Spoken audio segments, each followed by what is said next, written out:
Pero finalmente hay que decir que Mario Vargas Llosa es sin ninguna duda el más grande escritor que ha producido nuestro país.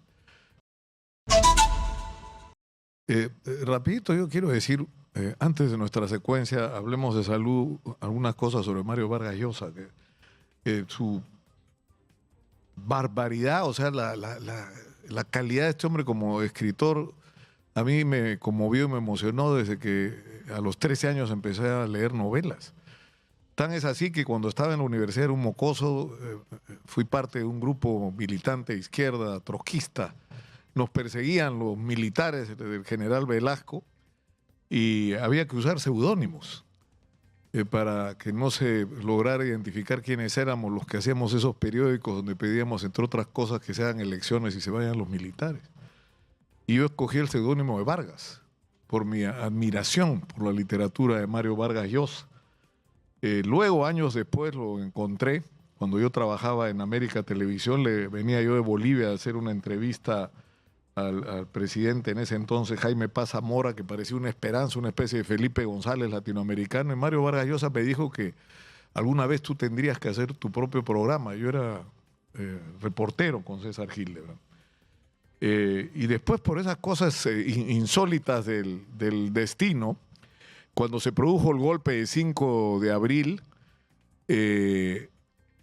teníamos un problema. En esa época Alejandro Miro Quesada Padre era el director editorial de América Televisión, y se había producido un golpe por Fujimori que era respaldado por la mayoría de la gente. Entonces necesitamos buscar a alguien.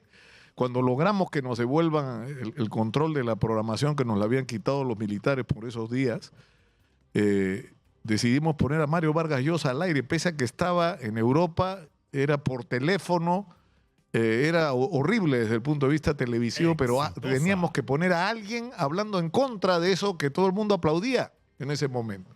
Y decidimos que fuera Mario. Y la entrevista duró, no sé, 20, 30 minutos, que era lo más antitelevisivo, y sobre todo siendo conscientes que estábamos poniendo al aire a un hombre cuyo discurso no era compartido en ese momento por la mayoría de la población. Lo absurdo fue que después de eso la llamada se cortó y él dijo que yo le había cortado la llamada, cosa que era imposible porque yo estaba sentado en un estudio como este y no tenía ningún control sobre la comunicación, y que lo había hecho parar vivas a Fujimori. No sé quién contó esa historia, pero él entiendo que la creyó como verdadera por años, cosa que me resultó, más allá de cualquier otra consideración, dolorosa. Pero finalmente hay que decir que Mario Vargas Llosa es sin ninguna duda el más grande escritor que ha producido nuestro país, pero que ha hecho en términos políticos un aporte que es importante y que pudo ser muchísimo mayor del que dejó. Porque él fundó el Movimiento Libertad, que son las ideas con las que el Perú se ha gobernado los últimos 30 años. Porque cuando Fujimori ganó las elecciones diciendo que no iba a hacer lo que hizo proponía Mario Vargas Llosa, terminó haciendo a medias y mal lo que Mario Vargas Llosa había propuesto. O sea, el legado de sus ideas, con las virtudes y defectos que tuvieran, fueron los que permitieron transformar este país. Y lamentablemente cometió errores muy graves como político. El haber logrado crear un movimiento como Libertad que reclutaba gente que nunca antes había hecho política y que se unían alrededor de ideas para transformar el Perú, y que se alió con el PPC, Acción Popular, que fue como un suicidio. Y luego de ello, el haber perdido las elecciones y no haber tenido la voluntad de haber mantenido el Movimiento Libertad como un partido político que defendía ideas, ¿no? Pero en fin, o sea, a mí lo que me parece, la historia pudo ser otra si el Movimiento Libertad se hubiera mantenido como partido, porque hubiera sido un referente, ¿no es cierto? Y ¿qué cosa es lo que me están poniendo en pantalla que no lo logro leer?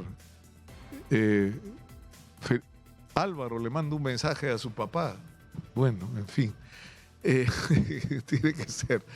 Pero lo que quiero decir es que yo creo que hay que tener una mirada del papel, no solo como literato, sino el papel que cumplió y que pudo cumplir en la política peruana, si hubiera tenido una fibra distinta. O sea, como escritores nadie puede discutir sus méritos, pero como político le faltó el ingrediente Imagínense lo que hubiera sido la historia nacional en este país donde tenemos 41 candidatos hasta ahora y tal vez más de 50 en las elecciones. Si hubiéramos tenido un partido que defienda las ideas, que defendiera las ideas de Mario Vargas Llosa, organizado nacionalmente y peleando por conducir el país. Así perdieras la primera elección ante Fujimori. Y por supuesto que los que estuvieran en contra se organizaran en contra también, pero articular la política peruana, en fin.